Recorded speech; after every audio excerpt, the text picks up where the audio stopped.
Ons wil met julle deel die storie agter een van my gunsteling liedjies, Roem in die Here. Liedjie wat ons saam geskryf het, 'n paar van ons saam geskryf het op span en 'n baie interessante oorsprong het.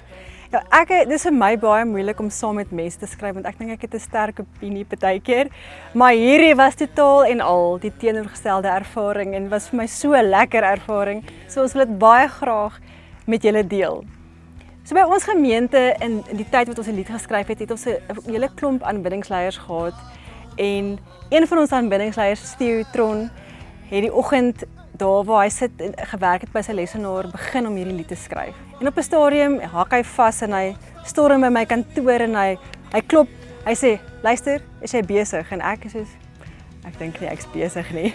En hy sê, "Kom help my gou." En ons is daar in die media box en ons sit daar en hy begin die liedjie vir my speel. Ek sal altyd die Here loof.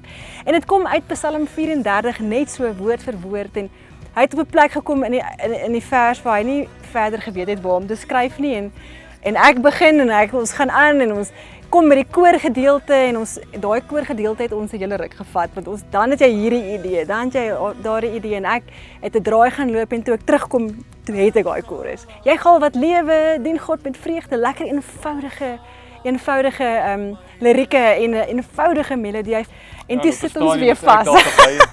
Ek al verby met die en ek hoor en ek's daarin en hulle sê nie hulle kort 'n bridge. Ja. En ek sê kom ons lees verder en toe kom ons by die gedeelte af wat ons sê toe ek gebid het u geantwoord, toe ek geroep het u gehoor en ons het die bridge so geskryf. So dit is 'n mooi storie van verskillende ouens wat uit een psalm uit hierdie lied kon aan mekaar sit deur die leiding van die Heilige Gees en so is Roem in die Here gebore.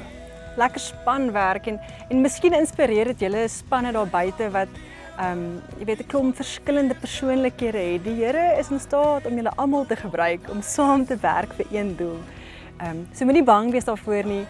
Soos ek sê, ek is nie eintlik geneig om dit te doen nie, maar daai was so 'n verfrissende ervaring en die lied is so joyful. Ons gemeente sing hom uit volle bors en ons hoop dat julle dit ook saam met ons sal sing en sal gebruik by julle eie gemeentes. Ons staan vas in die naam van die Here.